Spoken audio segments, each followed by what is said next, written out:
organizing this, and the second of 3 opportunities to speak with you all. But also a really big thanks to all of you for coming out during the lunch hour. I mean, this is kind of wild. Actually, we still have people filing through, every seat taken. I was, all kidding aside, before our first one, I was like, so do you think we'll get 3 people or 5 people? Somewhere in that range. And then both times it's been kind of mind-blowing of how many of you all have taken the time to be with me and to talk about this. So, as Andy mentioned, I work right across the street, right around the corner over at Psychiatry, and here at Kaiser I oversee the mental health training program, so people that are on their way to becoming future psychologists and social workers and all of that. But sort of in my outside non-Kaiser world, I have a chance to do both writing and also speaking on topics like well-being and happiness and kind of the science of well-being. Starting way back in graduate school during my dissertation era, but then more recently having written a couple of books on these topics, and I have the chance to go around the country and speak usually to other people in the mental health realm, but also to broader audiences as well, on topics like happiness and what makes life worth living and all that stuff. So how many people, I'm just curious, were here 2 weeks ago? I think that was right? 2 weeks ago? So probably most, and then because I have to see it in 2 different compare and contrast, how many people are here for the first time, did not count a couple? Okay, so kind of a mixed bag. I'll just kind of briefly highlight, get us up to speed, kind of what we covered the last time and kind of set the stage, but then we'll pick up with a couple of new practices. So the holidays, needless to say, are, can be a time of joy and a time of a lot of things that are right, but as we all know, it can also be a time that's challenging, a time that brings up old wounds, and I think that kind of wherever we are coming when it comes to that, there's probably no better time than right now during the holidays to give ourselves a gift of greater peace, greater contentment, greater well-being. And so I'm really excited to have a chance to talk about some different key ingredients to that, and actually have the time with us together to start putting some of those even into practice. As we highlighted last time, for those that weren't here, we'll just kind of do a quick refresh of that. This question of happiness. So when people come up to, you're a psychologist, and sort of what's your specialty area? And I say, I specialize in happiness and well-being. People think this is the craziest thing. But I think it's really crucial, because if you think about around the world, what are the things that people want most in life? If you think of all the major decisions that we make, studies show that across all kinds of different countries, the top 2 things that people want most in life are, number 1, personal happiness, number 2, the happiness of those that they care most about.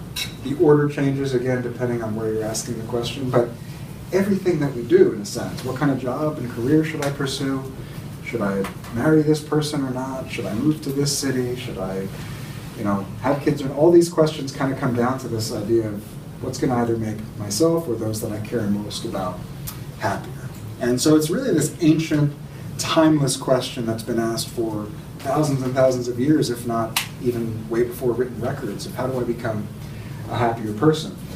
But even if it's a really old question, I would say it's a new problem. Because again, for 99.9% of our existence, the name of the game was not to be happy. That would have been a fool's errand, right? If I was like, how do I become happy if caveman Jonah were out there?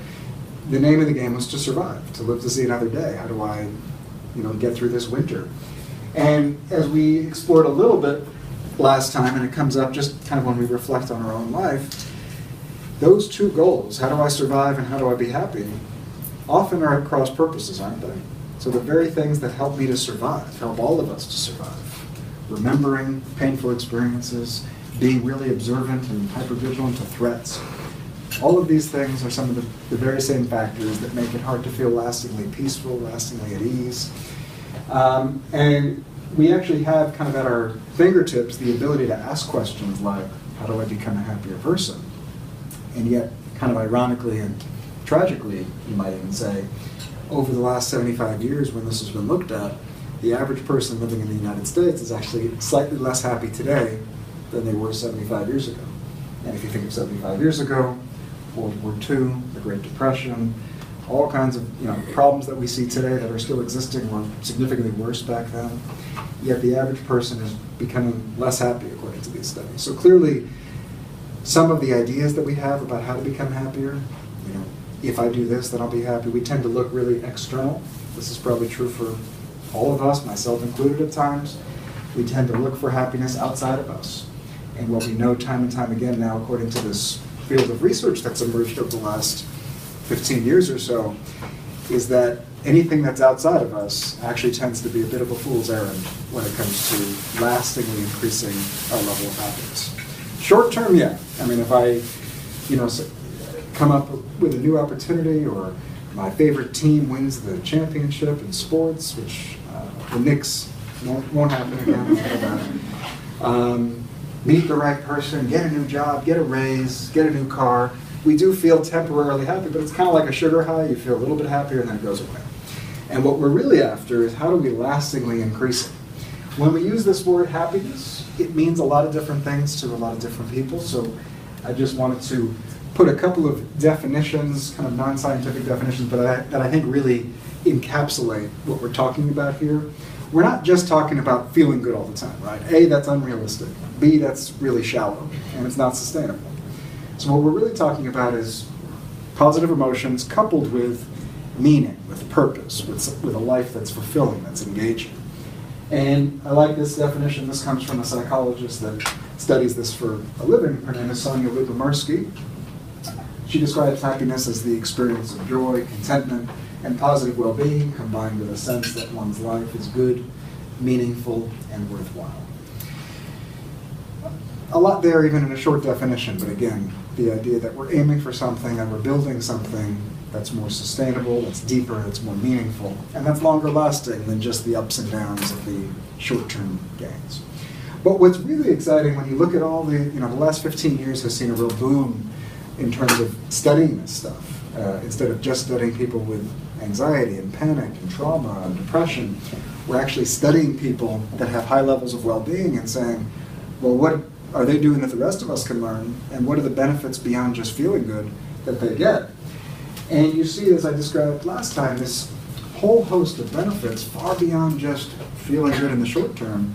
Things like longer lifespans, better workplace success, stronger immune system functioning, even down to like a cellular or physiological level, decreased inflammation in our body, better income, better health overall.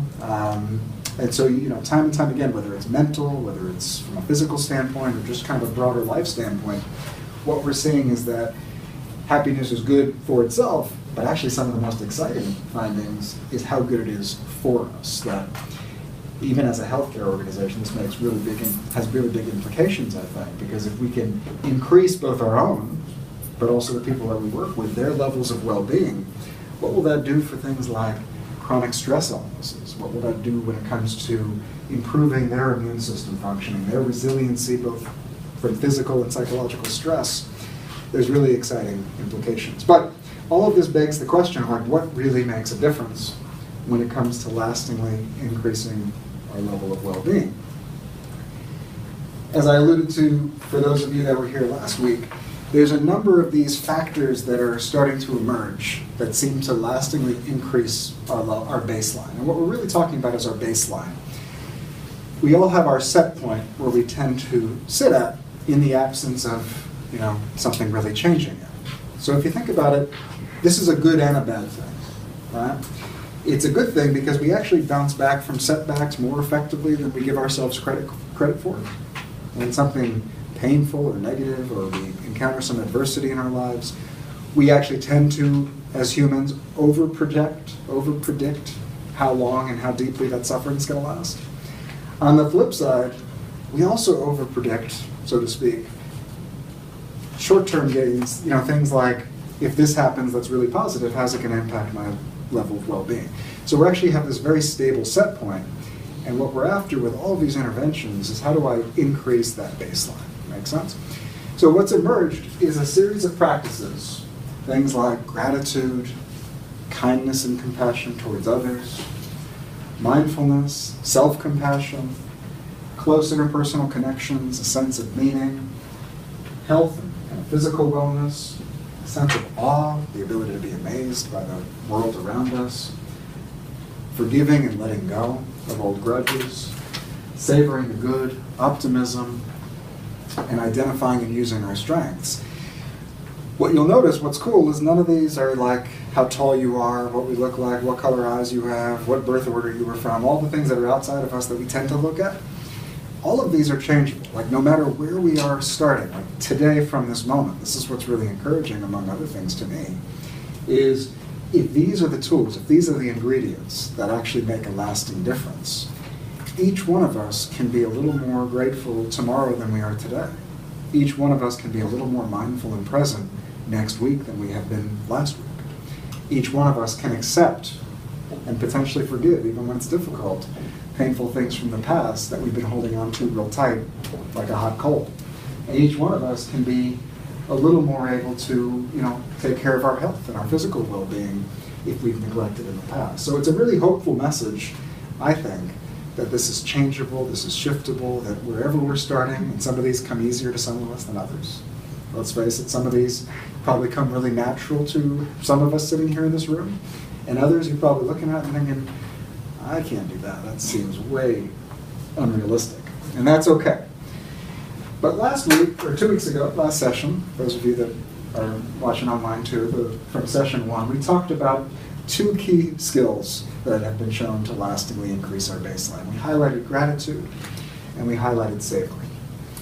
And anybody that's here today that didn't get a chance to watch that, you can certainly catch the pre-recorded video on it. But today we're going to talk about 2 more.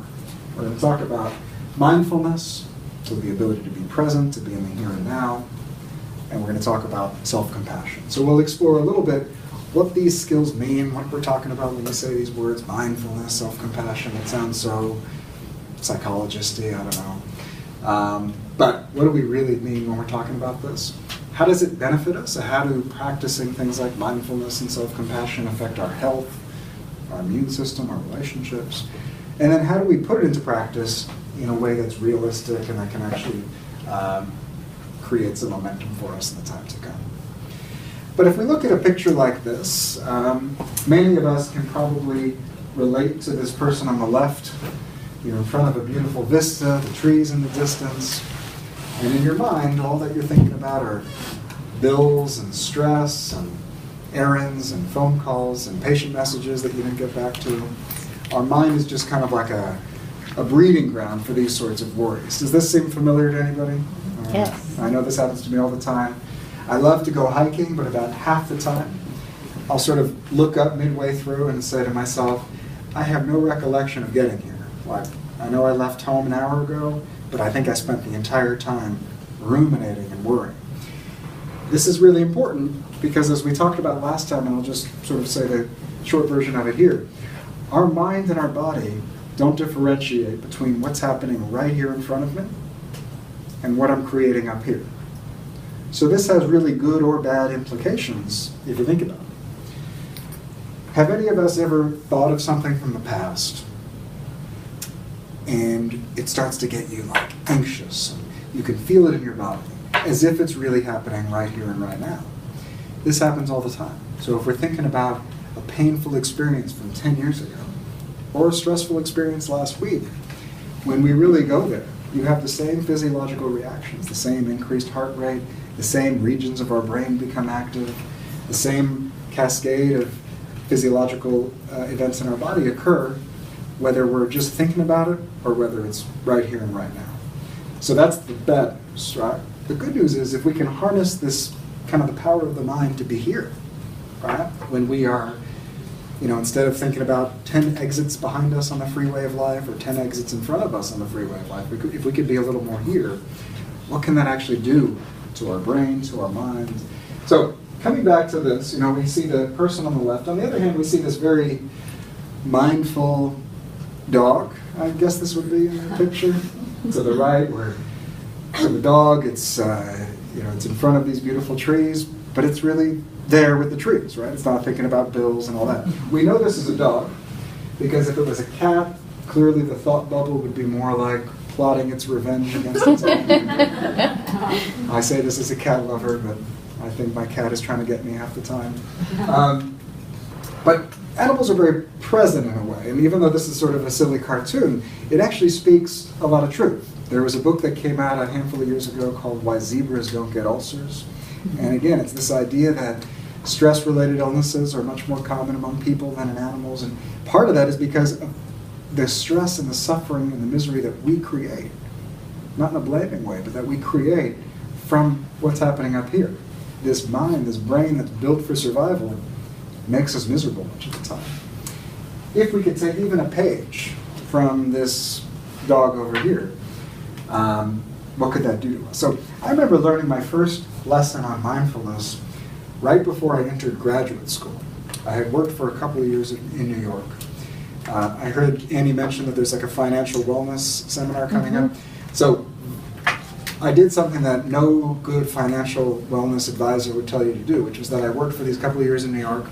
I saved up all my money thinking to myself, okay, this is going to help me get through graduate school. And then I had this moment of impulse control, lack of impulse control. And I booked a safari to Tanzania right before I started graduate school. Pretty much blew through all the money I had saved. But it was a really amazing experience, so maybe from a happiness standpoint it was worth it. But I remember we were out on the Jeep one day, and we saw a scene very much like this begin to unfold, where a lioness was going after an impala. And it all happened really, really quickly. And I promise you, it's going to come back to mindfulness in a moment. But I'm there, I'm watching it, and all of a sudden, out of nowhere, this lioness goes into full sprint after the impala. It looks like it's about to catch the impala. It gets within like 2 feet, 3 feet. At the very last minute, the impala does some sort of amazing football running back move, fakes one way, it goes the other way, and the lioness can't catch it, right? What was really amazing, though, was what happened right afterwards. So within about 10 seconds of this occurring, the lioness, being a cat after all, went right back to sleep. Lazy animals, lazy. The impala, within about 10 seconds, it kind of got to safe distance, looked around, made sure the lioness wasn't coming, kind of shook out the stress a little bit, as you see animals do. And then it just went back to grazing grass, like nothing happened.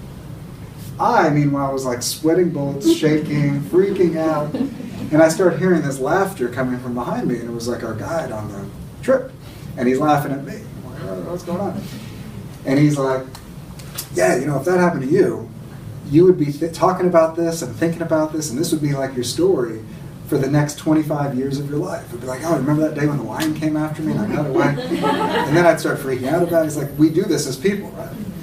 And he's like, but you've noticed the animals are so peaceful. The lioness goes back to grazing, so the lioness goes back to sleeping, the impala goes back to grazing, and they're just in the moment. And that's why they're so peaceful. Those were his words. They're just in the moment. That's why they're so peaceful. And I was like, that's pretty profound and deep. And I didn't even know anything about this stuff at the time. So years later, I go to graduate school and I start learning about mindfulness. And it all comes back to me, that experience. Because I'm hearing, well, if we could just be here, what can that do in terms of our ability to feel peace, in terms of our ability to be present? And I realized what he said was spot on, that if we could just be a little more here. The average person spends around 47% of their waking hours outside of the present moment. I'm here, I'm having a conversation with you all, but I'm thinking about stress and bills and family stuff over Thanksgiving and who knows what, right? And how much suffering comes from that. What we know is that the higher that number climbs, so some of us are 42%, some of us are at 55%. There's a direct correlation, a direct link between how much of the time we spend somewhere else but here and rates of anxiety, stress, depression. So this has really big implications. If we could dial this down, we don't have to go crazy. We don't have to get down. No one, if we could press a magic button, wave a magic wand, and be mindful 24/7, that wouldn't be very good from survival. We want to remember the last time we were late for work, we got into trouble, so I got to hurry up and get here today. But if we could be a little better about it, what could this do? So when we talk about this idea of mindfulness, what we're really talking about is, present moment, non-judgmental awareness. Present moment, non-judgmental awareness. So the ability to pay attention in a particular way, on purpose, in the present moment, and non-judgmentally. In a nutshell, it's about being here experiencing what's going on around us and inside of us. But the non-judgmental piece is how many of us sometimes feel bad and then feel bad about feeling bad, or feel guilty about feeling bad, for example. So we judge ourselves for experience. I shouldn't be feeling this way. Other people can get through this, why can't I? That extra layer of judging creates a lot of suffering. So when we're really practicing mindfulness, we're here in the moment, experiencing thoughts, feelings, sensations, without trying to push anything away, but without holding on too tight, and we're just with it. As it turns out, there are some amazing benefits to it, and I wanted to highlight a few for you. From a psychological standpoint, you see lower rates of depression, relapse from depression, lower rates of anxiety and stress. There's been a lot of work done on the impact of mindfulness practice on health outcomes, so everything from chronic pain to immune system functioning to even chronic health conditions see better outcomes among people that practice mindfulness regularly. And what's really neat is all of these benefits, whether it's brain-based benefits, changes to our body, it's not that if you study people that are doing well, they happen to be more mindful. It's that practicing mindfulness actually leads to these superior outcomes from mind, body, and other parts of our lives.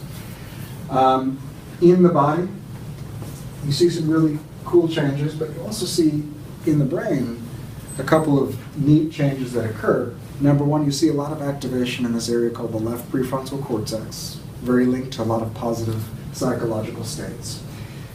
The amygdala, which is very much in charge of our fight and flight system, kind of our reactivity that we often feel when we're feeling triggered or stressed.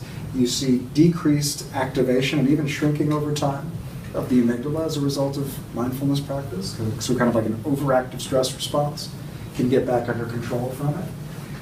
Parts of our brain that are linked to even memory and concentration become more active. And you can even see like structural changes in the brain. This is really cool through this process of neuroplasticity, as it's called, in as little as 8 weeks. So if you were hooked up to like an fMRI machine, a functional MRI machine as it's called, and you were measuring like in real time what's happening, but then you were also looking at over time, does this create thickening of connections? Does this create increased wiring, for lack of a better term, in certain regions of the brain?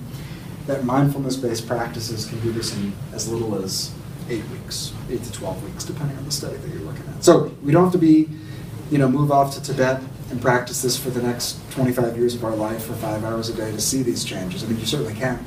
I don't know how Kaiser would feel about that. But you can do it really in short bursts. Most of these studies speak to doing mindfulness practice for about 30 minutes a day, around 5 days a week. Now, some of us hear that and we're like, that still sounds like a lot, right? But this brings us to kind of some of the practices.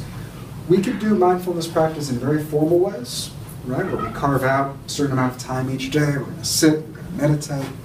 But we can also do it in really informal ways. Think about all the things that we do on autopilot. What are some of the things that we just do without thinking every day? Drive, literally, which is kind of scary. Eat meals, not knowing kind of where it went. Have conversations and not really remember the details. We go on walks, right? We do dishes, we take a shower. It's almost endless, right? And if we just choose a couple of those, like one a day even, to be like, all right, today when I eat, I'm going to really just eat. I'm going to notice the flavors, the sensations, the smells, the textures. Today when I wash the dishes, I'm going to actually feel the temperature of the water. I'm just going to really be there with it. This is activating the same parts of our brain that we want to with mindfulness. Those adult coloring books, anyone ever seen those? Right, they're all kind of all the rage. Same thing. That sort of deep in the moment concentration activates those same regions of the brain as sitting and meditating does. So if you're not like a natural meditator, the idea of practicing meditation for hours a day seems really intimidating. That's okay. There's lots of ways that we can kind of develop those same muscles. But let's do just a short mindfulness meditation for a couple of minutes, particularly focused on our breath. I love to practice mindfulness of the breath because our breath is always there, right? 24 hours a day from the moment we're born, each day of our lives, but it's kind of the perfect example of something that we tend to do on autopilot, right? We're just kind of doing it automatically. So let's, if you're comfortable doing so, you're welcome to just put anything down that might be in your way. close your eyes if you feel comfortable doing so. If it feels better to just softly focus your gaze in front of you, you just want to have kind of a low stimulation. And we're just going to do a couple of minutes in terms of time. But first, allow your breath to just slow down ever so slightly. If we're stressed, if we're tense, we tend to breathe really high in the chest and a little rapid. So we're just going to elongate that breath, slow it down, particularly our exhales. So breathe in normally as you would, and then a slow, steady exhale. That inhale, nice and even, with an elongated exhale, slightly longer than the inhale. And as we just take a few centering breaths, just notice the sounds that surround you in the room, the feeling of your body supported in the chair beneath you, observing maybe any smells, tastes, checking in with any emotions you might be experiencing, and just noticing all of this. We're not pushing anything away, and we're not grasping on too tight.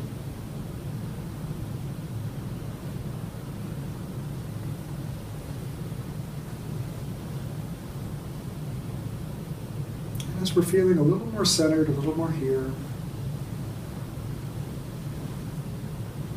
we're just going to spend the next couple of minutes focusing on what it's like to breathe.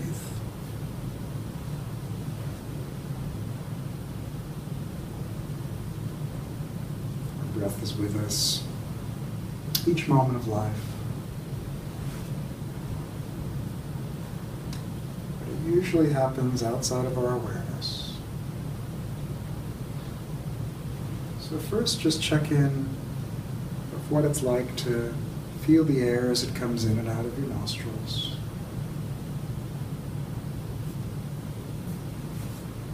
Observing the temperature of the air and noticing the different temperatures on the inhale versus the exhale.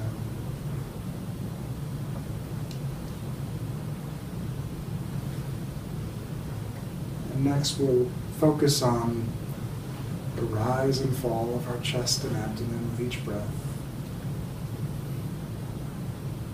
Noticing what it's like to fill up with air as we breathe in, and to gently let go of the air as we breathe out.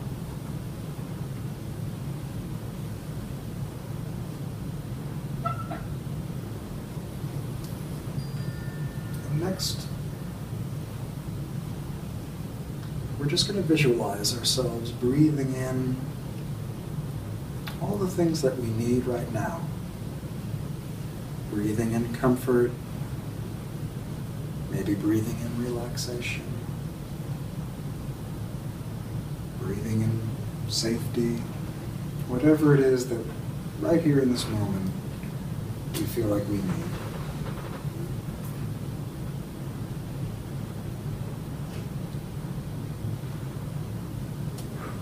And we'll breathe out whatever we can let go of right here in this moment. We might breathe out worry. We might breathe out stress. We might breathe out feelings of overwhelm. No right or wrong answer. Just taking a couple of more deep, full breaths, breathing in all that we need, and breathing out anything that we can leave behind.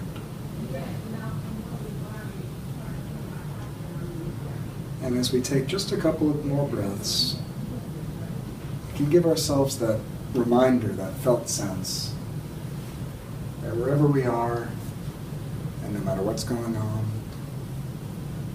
we can always come back to this breath. And it's there for us whenever we need it. And if we ever need an anchor, something to bring us back to this moment, always turn to that breath.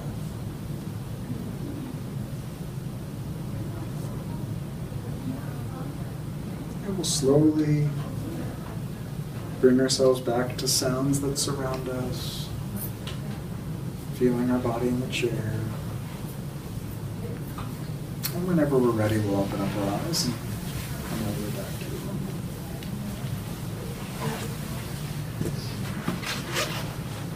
It's just a short little practice, but kind of an example of how we can take this everyday active breathing and just come here after a couple of minutes. Some of us may have even found that your level of stress, your felt sense of anxieties even might have shifted even in just those couple of minutes. Maybe, maybe not. That's okay.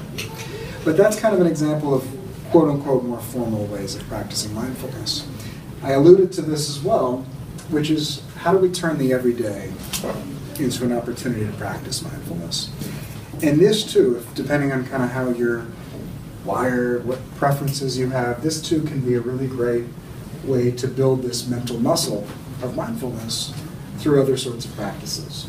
And this would be taking any of those autopilot activities that you beautifully mentioned a moment ago, everything from driving, walking, eating, breathing, gardening, whatever it might be.